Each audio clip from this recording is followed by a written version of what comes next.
Question 12A में हमें जो डायग्राम दी हुई है इसकी मदद से हमें आर फाइंड करना है। ठीक है, ये जो रेडियस है, अब इसमें दो सर्कल हैं। ठीक है, कॉन्सेंट्रिक सर्कल क्वेश्चन में लिखा हुआ है। कॉन्सेंट्रिक सर्कल का मतलब होता है कि जिनका एक ही सेंटर हो। ठीक है, अब देखें ये एक सर्कल है, ये दूसरा सर्कल है। ठीक है, ये इन्फॉर्मेशन क्वेश्चन में दी हुई है कि ये जो सेक्टर क्यू है, ये पी है, ये दोनों 5:6 है। ठीक है, अब ये इन्फॉर्मेशन की हेल्प से आपने आर फाइंड करना है। तो क्यू और पी की वैल्यू यानी इन दोनों का पेरीमीटर निकालना होगा। ठीक है, तो देखें पहले पी का इजी है, पहले पी का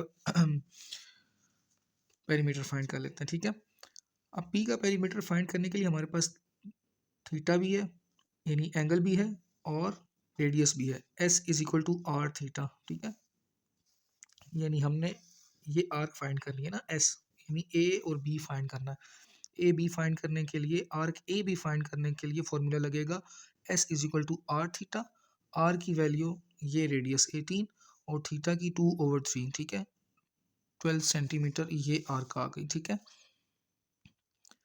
अब इस पी सेक्टर का हमें पेरीमीटर फाइंड करना है। ठीक है, तो देखें ये पेरीमीटर 18 ए बी ये हमने फाइंड कर लिया और ओ बी वही होगा जो ओ ए होगा। ठीक है, दोनों 18 लिखकर हम इनको प्लस करेंगे तो 48 पेरीमीटर आ जाएगा पी सेक्टर का। ठीक है, अब हमें क्यू का पेरीमीटर फाइंड करने के लिए हमें इसकी आर्क लेंथ फाइंड करनी होगी। ठीक है, अब इसकी आर्क लेंथ फाइंड करने के लिए हम फॉर्मूला लगाते हैं।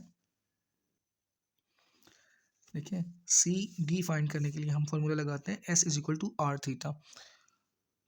आर यहाँ तक पूरा रेडियस आर ही गिवन है। ठीक है, तो हम आर रेडियस की जगह आर ही लिख देंगे और इसका एंगल जो दिया हुआ है 2/3 रेडियन में वही लिखेंगे। ठीक है, तो हमारे पास 2r/3 ये सी डी की आर्क लेंथ फाइंड हो गई हमारे पास। तो देखिए पेरीमीटर फाइंड करना होगा सेक्टर क्यू का। ठीक है, A B B D D C और फिर सी ए। ठीक है, ये पूरा पेरीमीटर फाइंड करना होगा।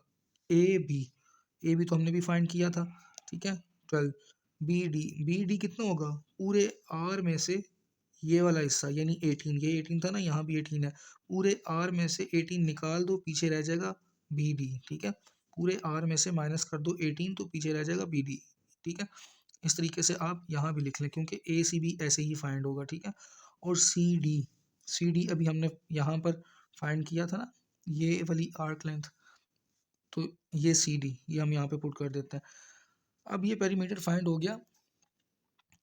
ठीक है, इसको सोल्व करेंगे, ये एक दफ़ा दो दफ़ा तो दो दफ़ा ही लिख देते हैं। ठीक है, अब perimeter A B C D ये दूसरे सेक्टर डी का फाइंड हो गया, सेक्टर क्यू का सॉरी। अब देखेंगे क्यू की और पी की वैल्यू। पी का पेरीमीटर हमने 48 फाइंड किया था तो 48 लिख दिया। क्यू का पेरीमीटर हमने ये सब फाइंड किया तो इस सब को ही लिख दो। ठीक है, बस अब इसको सोल्व करना है। 6 को उस तरफ मल्टीप्लाई करवा देंगे, 48 को उस तरफ सोल्व करके हमारे पास रेडियस आर की वैल्यू फाइंड हो जाएगी। ठीक है, बी में हमें रेशो ऑफ बी में हमें रेशो फाइंड करना है दोनों रीजन्स का। ठीक है, ए का, पी का और क्यू का। तो पहले पी का एरिया फाइंड कर लेते हैं। ठीक है, 1/2 ये फॉर्मूला लगा के आर की वैल्यू 18 दी हुई है। ठीक है, तो और सी ओ डी ये दूसरा फॉर्मूला लगा देते हैं। ठीक है, दूसरे रीजन के लिए। ठीक है, अब दोनों ये सी ओ डी इसलिए फाइंड किया कि देखें पूरे सी ओ डी में से ए ओ बी निकाल देंगे तो पीछे ये वाला रीजन बच जाएगा। ठीक है, इसका एरिया बच जाएगा हमारे पास क्यू का। ठीक है, area of C O D मैंने ओ सी डी लिख दिया और of and area of P निकाल दिया। ठीक है, हमारे पास ये फॉर्मूला लगाएंगे और फिर वैल्यूज पुट करेंगे।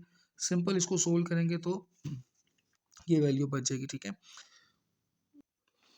अब हमने रेशो फाइंड करना है area of P and area of Q दोनों रीजन्स का। ठीक है, एरिया ऑफ पी हमारे पास ये फाइंड हुआ है ना यहाँ से, और एरिया ऑफ क्यू ये फाइंड हो गया। अब देखें सिंपल इस थीटा को इस थीटा से कैंसिल कर देते हैं। ठीक है, और 1/2 से यहाँ कैंसिल हो जाएगा। ठीक है, इसको सिंपल सोल्व करेंगे, 18 स्क्वायर हो जाएगा, 18 का स्क्वायर 324 और इन दोनों को सोल्व करेंगे तो 9/7 आ जाएगा। यही हमने फाइंड करना था।